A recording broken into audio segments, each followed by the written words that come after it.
Hello, everyone. Misty Karlfeldt here with Health Freedom Idaho. I'm here with Thea Harn. She is Daniel's mom. I don't know if you've seen Bring Daniel Home, the movement that's happening because Idaho CPS has kidnapped her son, like they do with so many other children. He was here with dad. Dad was homeless. Dad was not giving him his medication. Dad was not making sure he was getting his education or the treatment or care that he needs for his autism. And CPS intervened. Now, they should have just given Daniel back to his mother, who lives in Arizona, but they didn't. They decided to hold him hostage and really hold him for ransom. They are making money every day on our federal dollars. That is actually our Social Security money every single day that they keep Daniel. They are incentivized to keep Daniel by money, and that's just how it works with the CPS. If you want to know more about Daniel's case, we've done 2 other videos, which you will find on Health Freedom Idaho's YouTube, and I think it's even on Liberty Talks on Rumble. So you can get caught up. There's a couple hours worth there to understand what's happening with Daniel, but today's focus is going to be giving you an update. We have lots to update about. Thea, thank you for joining me. I'm excited to give the news, but it's your news to give. So you tell everybody what you've been able to do. Oh my gosh, in just a short amount of time, I was able to gather enough resources to be able to hire a private attorney. And it just came right down to the wire in the nick of time before we have court tomorrow on August the 4th. But it has just been a blessing all the way around of the support to really combat what has happened. And the other really good news is my recovery is going very well. And I'm just thrilled to be even more to tell you that I was able to have a video call with Daniel Monday. So just a few days ago. Oh my goodness. So many good things. And, it just goes to show people, because I've been there and you've been there, when things are just so desperate and it seems like there's no light at the end of the tunnel, hang on another day, hang on another 2 days. God can work miracles. He does it all the time. And it really is a miracle and a blessing that you were able to raise those funds. And I want to thank everybody who is watching these videos and donating to help you get a private attorney, because as we know, using an attorney that benefits from being in the system, makes money because children are taken by CPS, is not going to fight for your rights to get your child back, because it takes money at the end of the day out of their own pocket. So getting a private attorney is everything. And I want to applaud everybody and thank everybody from the bottom of my heart for helping Thea, because the government isn't going to do it for us. It's just another example of the community. It's the community that does it. So I'm super, really, and you got Johan, which is who you wanted, which was Christine, who is also another fierce mama bear that CPS could not take down. And she had used him as her attorney. And I know he came highly recommended to you by her. Absolutely. And I'm so thankful, because this is just the beginning. It's going to take a lot more resources that I'm going to have to continually fundraise, and, just making aware what I'm up against and what I have to do to go that extra mile to raise the funds, because that's just the beginning. This is by no means over. And as I'm learning the court system and how CPS operates, is just another whole arena I wasn't prepared for financially. And the donations please keep them rolling in, because as this continues on, we are helping you educate about what's really happening in this arena of something that somebody would never even have to dive into unless they were affected by it. So it is the truth. Yeah, and you're absolutely right. The court fees and the attorney fees have only just begun. So you got the money to retain him, but it's only just begun. And we really do need to keep the donations coming. So That being said, okay, so then you've spoken with Daniel. You got to see his precious face. Tell us about that. We played a game that we both enjoy. It's kind of like a in-person or a long-distance game, and you pick an animal, any animal you want, and you give clues until the other person guesses or hints. So it really helped him laugh and giggle. And then we talked about when he comes home that we talked about prank week or prank days, where we have these little fun games within reason, like I'll buy a pair of those swim shorts that you go in the water or the ocean and they start to fall apart. Or we talk about putting Vaseline on the doorknob and trying to open the doorknob, stuff like that. So we have those funny things, or metal detecting, but I can see that what he's been through is really wearing him down, and him not be able to have, access to me for so long. I had a heart to heart with him, and I just basically told him that, he said his dad didn't allow him video calls with me, and then he only called when dad wanted. And he was resilient. He even found a way to email me at the library a couple of weeks before he was actually removed. So he was really trying to reach out to me. But I can see it's wearing him down at this point. He's not had any mental health services while in holding, and he's not had any medication. And again, he was drinking a big, huge, giant sized Dr. Pepper. And of course, that made me upset because the sugar, and he's gained about 50 pounds since I last saw him. So those are things that concern me that they're not really concerned with. But it affects his overall health and his weight. And I, I am concerned for his well-being. And this is outrageous, right? Because they're taking him from his father. One of the reasons they stated was because he wasn't getting his medications, and now the state has him and he's still not getting medications. So how is this winning for Daniel? That's always my question with these CPS cases, because the state doesn't do it any better is the thing. And then they get the children and they actually make them worse off, where you have been helping him recover and do better with his autism. You've gotten him so much more functional. Anybody who has a child with autism knows that a giant thing of soda and all that sugar is like the last thing that they need in their diet. It's totally outrageous. It's counterproductive to their wellness, their mental health and their physical health. And like I said, my husband doesn't let us drink soda, and I've never really been addicted to soda or had soda. It was like, you go out once in a while, we eat out maybe once a month. And if I have root beer, it's not caffeinated. It still has sugar. But if we would go out, we would give the kids root beer, and then they had to drink 2 glasses of water right behind it. Right. So there's things that you can do to counteract and still have overall good wellness. But that was the point they removed him. And I can see that it's wearing down on Daniel because he really wants to come home. So he does. He's got a mother who loves him, and he's not getting that loving care that only a mother can give. So of course he wants to come home to his loving mother.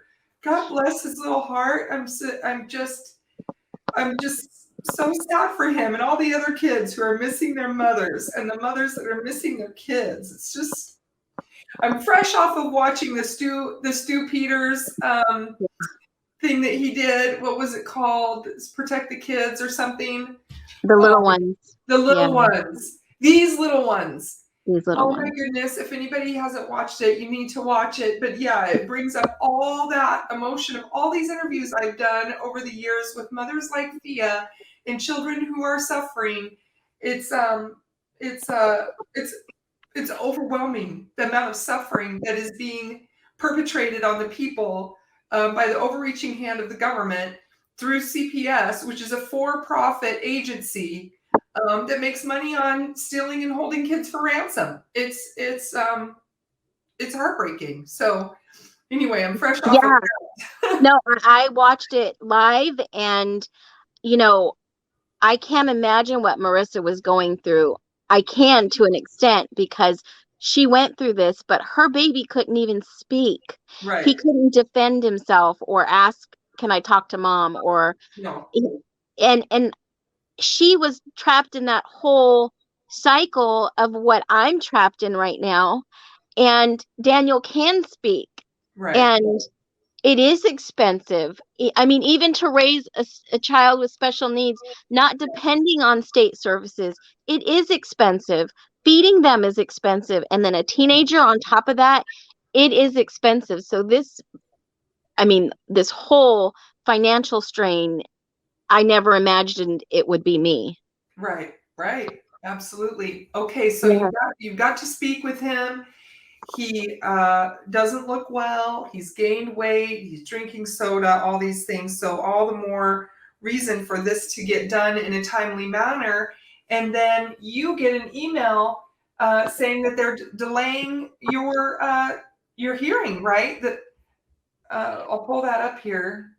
Yeah, so apparently I had a public defender, and like I said, at the last hour last night, I was able to retain Johann Klaus. And it's like, you know, the state wants to be able to get in front of another judge, Judge Tucker, and they won't have the hearing tomorrow, which is within the law parameters of time frame.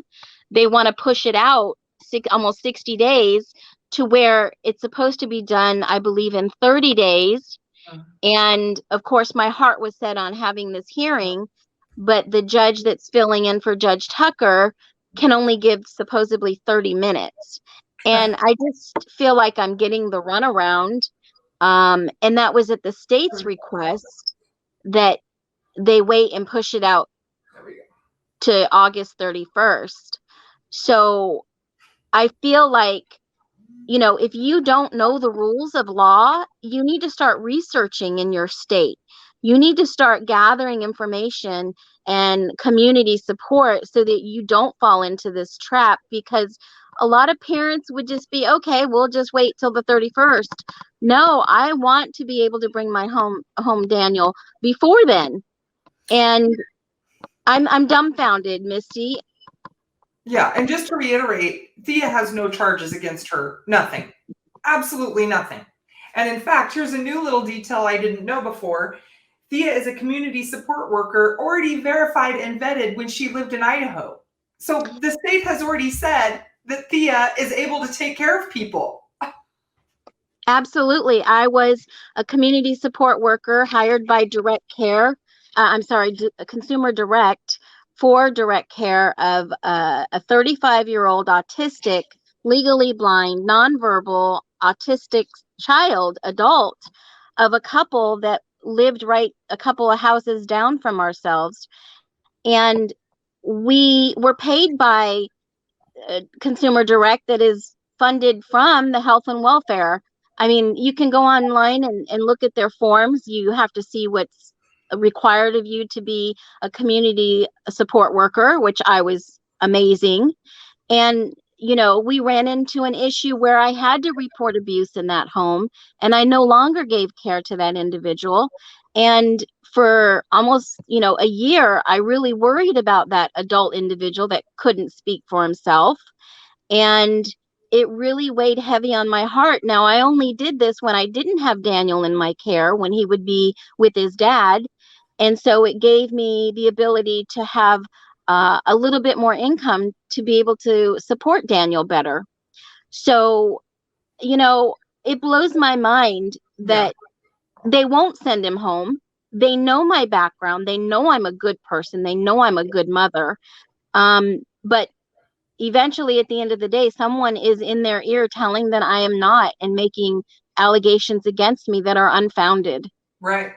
So here we are. You haven't had your son, and now you're supposed to finally have your adjudicatory hearing on the 4th tomorrow. Mhm. And you get this email from Allie Perkins, the state-funded attorney, the one that is no longer your attorney since you've recently hired Johan. But she's telling you that the proposed new date for the adjudicatory hearing is August 31st, a whole month away, a Yep. whole other month. Given the fact that Thea has no charges against her, and then even on top of that, the state knows and has approved her for care with someone with autism, and they're just not giving back her son. They have nothing against Thea at all. They're just not giving back her son. Why? I would assert because they make money on him every single day that they have him. But what she's Yeah. saying here is that they're going to try to delay until August 31st. And it seems like, they just says like, oh, the judge can't be there. He's not here this week. So Thea doesn't get to get back her son, and Daniel doesn't get to go home because the judge is just not here this week. So they want to make sure that Judge Tucker hears this case. Judge Tucker was also the judge in Christine's case. And if you want to know more about Judge Tucker, you can hear all about it from Christine. And I've interviewed her, which is also on Health Freedom Idaho's YouTube. You can hear what she has to say about Judge Tucker. But it's interesting that they want to keep your case, Thea, with Judge Tucker in spite of the law. Now, Allie says here that by statute, adjudicatory hearing within 60 days of the child being removed. Well, that's so interesting because I've got the law right here that says Idaho law requires that adjudicatory hearing be held within 30 days after the filing of the petition. This is when it comes to CPS. So I don't know if she's talking about adjudicatory hearings for something else, but she needs to be using the accurate law, which is right here. Chapter 5, adjudicatory hearing, 5 right here, 5.2, timing of the adjudicatory and pre-trial hearing. Right here, has to do with CPS. So I'd like to know what law she's citing that she thinks she's got 60 days. They don't. They have 30 days.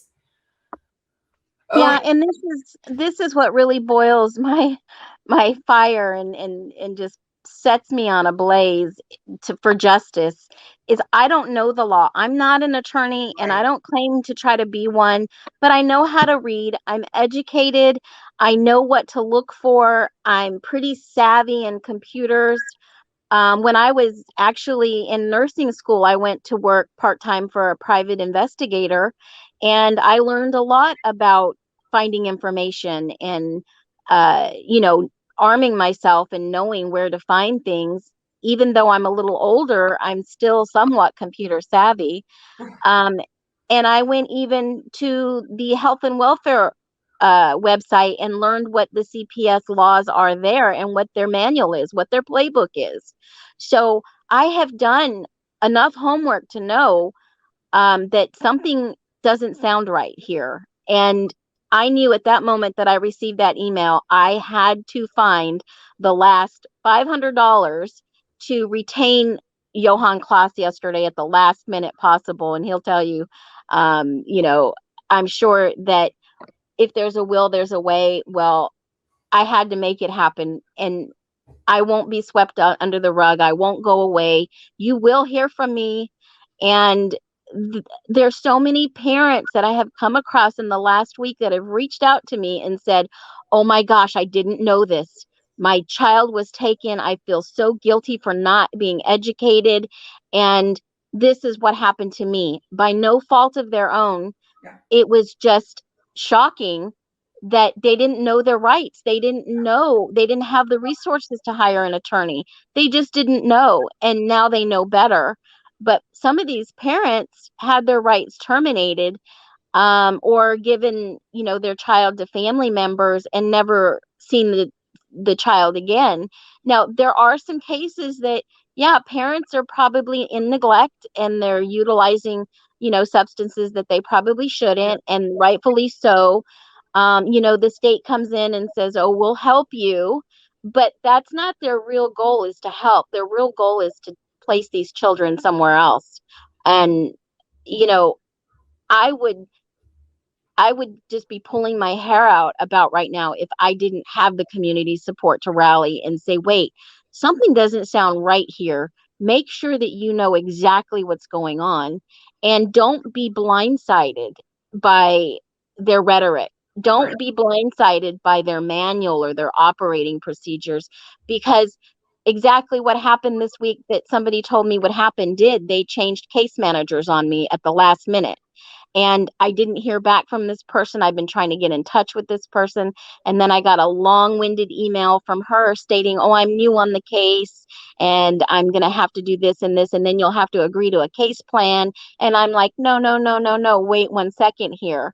I never agreed to any of this. I was not there when this happened. You need to send my son back to me. Stop holding him hostage in a very respectful manner to where any other parent would be so probably impatient and angered. I went through those stages of grief very quickly and with a stroke, and have pushed myself daily cognitively to be able to even form a sentence that makes sense. So I knew that a huge burden of relief was lifted off of me when I was able to hire Johan. Yeah. So I am so grateful and indebted to everyone who donated 10, 15, $50 to make it happen. And even a personal donation from my own mother, which has helped me secure him. Oh, God bless her. Thank you. Yeah. Well, you touched on something that we haven't really talked about yet that I think people need to understand. And as part of this devious part of the CPS corrupt system, one of the things that they do is continually change the people that are part of the case. So they have the person that steals your child. They have the person that drives your child. They have the person that is supposedly reunifying children to their parents. And again, time and time again, even though it's called the reunification caseworker, they rarely reunify. I think that I can't decide who is the colder of the two, the one that steals them or the one that withholds them after getting to know the families. And then there's the people who, like I was saying, drive people around or the kids around to different appointments or to different excursions or whatever. And those people are constantly changing. And they do that because they don't want anybody getting too connected to the family. It's easier if you're disconnected and you don't know them very well. So when I've spoken with parents earlier on, when I first started digging into this, and these were caseworkers and parents, maybe 10 years ago that had this kind of an issue, or even, I don't even know exactly when they changed their policy, but there was a shift from parents saying, even my caseworker saw how much I loved my children. They advocated for me. They went to court and advocated for me. They really, really, really tried. And then there was a switch to, well, now we've got all these different caseworkers and I can't really connect with any one of them. And none of them really know the full story. And just when we start to get connected to one, we get a new one. And now we have to, try to reintroduce everything to the new person. And I was like, you know what? They totally switched their game plan because they saw that humans connect with humans and they just cannot continue to rip apart the fabric of that family. So it was a much wiser, something in their playbook strategy for the bad guys to continue to make new people all the time as a part of it, because they never really get connected. And it's much easier to lie to yourself and say that this is for the better of the family, better for the child, to remove the child if they don't really get connected to the family and the children. Does that make sense, everybody? I hope I'm trying to make sure that you understand that their strategy has changed to make people colder and less connected, because it's not really a part of humanity to steal children. It really isn't. It's not really in our human character to steal children and hold them for ransom. So they have to piece it out. It's kind of like when a person has donated their organs. They send in different nurse and doctors teams to do different parts of that organ donation or organ harvesting, because not one set of doctors and nurses can handle the whole thing. It's too overwhelming. Same with this. They rotate it out. So it's not so overwhelming and it's not so hard and you're not connected. You're disconnected, so you can actually follow through and remove the children and rehome them for bonus money under ASFA. So that's what you're dealing with now. You've got this new caseworker. Now you have to try to get to know them, say all over again who you are.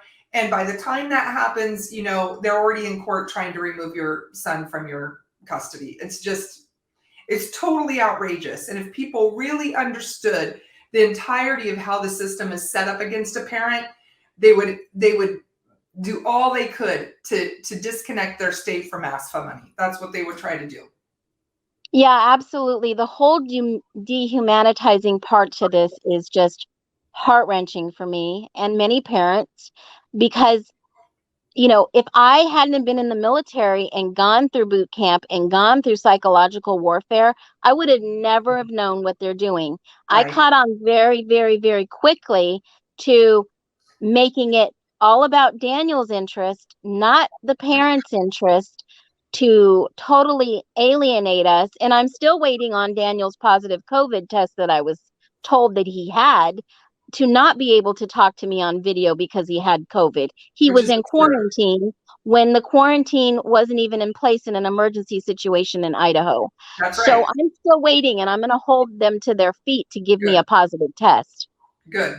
And you're absolutely right. I mean, those rules that were suspended in the name of COVID under the state of emergency, which I've been ranting and raving about since 2020, when the governor ended the state of emergency like a coward, silently and quietly, and removing all of his state of emergency continuances from the state of Idaho website, because he doesn't want people to know that he actually locked us down. Then he went out and said, I never locked down Idaho, because he'd removed all the evidence from the state of Idaho website. Well, joke's on him. We all have screenshots. We're not idiots.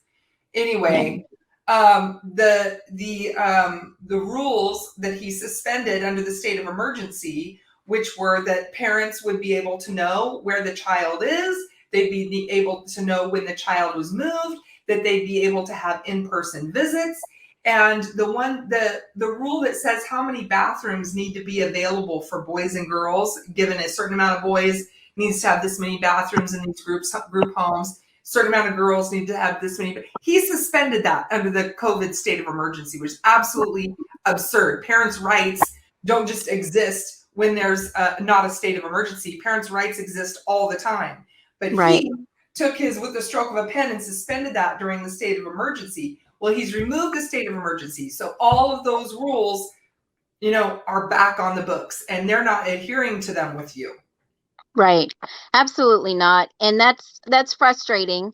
And then now that they've asked for more time, basically saying that they want to get this back in front of a certain judge. And even, this is all over Zoom. Had I even been in Idaho, it still would have been on Zoom, which Right. I think is totally unacceptable also from our legal system, Right. because there's just no guarantee that people aren't sitting around your table listening in, and there's no privacy. Yes. There's no even on all parties side. And the part that really frustrates me about our judicial system is that these lawyers have meetings behind closed doors with the judges to figure out what they're all going to do. Yes. Yeah, you're right. They get together and they game plan the whole thing. They write the script. You're on first, you're on second. The ball will go your way. You'll catch it. The whole thing. The whole thing is scripted. Yeah. So, I mean, I'm not going to play that game. I like I said from the beginning, I'm not going to enter any contract with you. I'm in another state. I wasn't there when it happened. I don't know the backstory. I still don't know the whole truth. I don't know what really happened. I don't know what's going on. And I mean, I have to be patient and wait this out, but I just respectfully wish not to be any part of this. Send my son home. Right. Exactly right. And you shouldn't be. I mean, they're violating your rights in so many ways. All your constitutional rights, your parental rights are totally being violated while the state of Idaho cashes in on your son each day that they have him. Pretty much. I'm sorry. As an Idahoan, I'm sorry. And I loved Idaho. I wanted to buy land and build a little house out in, Idaho. I absolutely loved it, except for the winters were harsh on me. And I'm just, again, I'm so thankful every day. I'm getting stronger and better. And, for someone to say I'm not a good mom or I have qualifications, I'm just I'm just really like, you know, I was good enough to help you help someone else and you vetted me, but now I'm not going to give you your son back. It just blows my mind. I hope that this whole farce ends quickly. That's not the last that you see of me when this is over. Laws need to be changed across all 50 states, not just one, Amen. not just one, because this is happening in every single state. And as the days go on, I keep learning more and more about other states that it's worse in. But that whole state mandate that everybody must report neglect or abuse to Idaho, um, that law drives this business for them. Yeah, it does. It absolutely does. It's the mandatory reporter law. So just so people understand, not every state has a mandatory reporting law for all citizens of the state. Idaho has it this way. Some other states have it just mandatory reporters as school counselors or teachers or healthcare workers, people who would be able to determine that. And I'll give you all an example of how that's misused. A friend of mine who lives in another state, also a mandatory reporting law state like Idaho, where it's for everybody. She had her two little girls. One of them was like 2 or 3 in the shopping cart at Costco. We've all been there as mothers. You got, 2 exhausted little toddlers, little kids, and one's throwing a fit. And you just want to get your paper towels and get out of there, whatever it is she needed to get that day. Well, she's got her little one in the cart throwing a fit. So she contains the fit, puts the fit in the cart, and is just, I got to get my whatever things and get out of here, right? So little kids throwing a fit. So, because we've all been there, right? I've had 4 kids. I mean, yes, we've all been there. This is part of life. This is not where the government needs to intervene, nor your nosy neighbor. So this woman at Costco decides that she's a neglectful mother because she knew someone whose child threw a fit that had actually an inner ear problem. So she determines that this mother must be neglecting her child because she's thinking, I bet her child also has this inner ear problem, and that's why she's throwing a fit. So she approaches the mother, my friend, as she's unloading the cart, putting her child in the seat, and she's like, I needed to get her home for a nap. She was exhausted, right? Need to get nap time done, and then it's a whole new reset for toddlers. Though this woman says, I think your daughter has an inner ear issue. I've seen it with this other woman and her child, and that's why she was throwing a fit. And my friend is like, yeah. We've all been there. We just want to get out of there. We want to get out of there, get our kid home for a nap, unload the cart, the whole thing. Well, she takes down my friend's license plate and calls CPS. Oh, my word. Yes. And calls CPS because she has determined that her child must have an inner ear issue and she's ignoring it. Oh, my goodness. My friend called and was like, what do I do? And I'm like, obviously do not let them in your home. Go get an attorney. And then again, it's always like, well, I don't have extra money laying around for an attorney right now. They had a water leak in their kitchen. They were doing a kitchen remodel. And I said, oh my gosh, they will use that kitchen remodel as a reason to take your child. You cannot let them in your home. Right.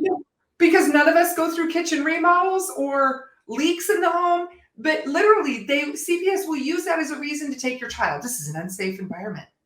You cannot put them in your home. They will find a way. They will definitely find a way, or they'll document it, and then they'll use that previous issue in the next case. That's right. It builds, and it builds. Even though if somebody vindictive has, alerted them, they will keep that case file. And I did not know this, and I think I touched on it last time. Once there's something like this happens and you're in the court system, you go on some type of registry, and you are pretty much scrutinized. And I told him, get me off your registry. I've done nothing wrong here. You need to dismiss this. You need to dismiss me from this. Right. And, that just blew my mind too, that they keep a database with you in it for any future issue or to use anything against you. That's like data mining. They're creating this registry, and it follows you in the next state you go to if you decide to move. Yeah. Or it just blows my mind. So let's say that I'm on this registry and I want to watch my grandchild and something happens, they could take my grandchild. I'm Right. just like, they put you in jeopardy, Yes. period. Yeah, they absolutely do. I'm glad you touched on all that, and people need to understand that mandatory reporting law, and it needs to be changed in Idaho. But when you don't have a legislature that values parental rights, it's hard to make those kind of changes. Now, in Idaho, we've had some recent changes. I think we'll see, more liberty-minded constitutionalists in the Senate, but I think we're going to see less in the House. So we're just going to be just as frustrated. We'll get things passed in the Senate, and they'll stop in the House.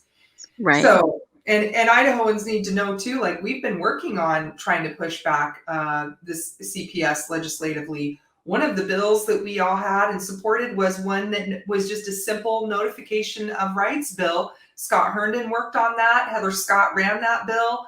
And the Fraternal Order of Police came hard against that bill.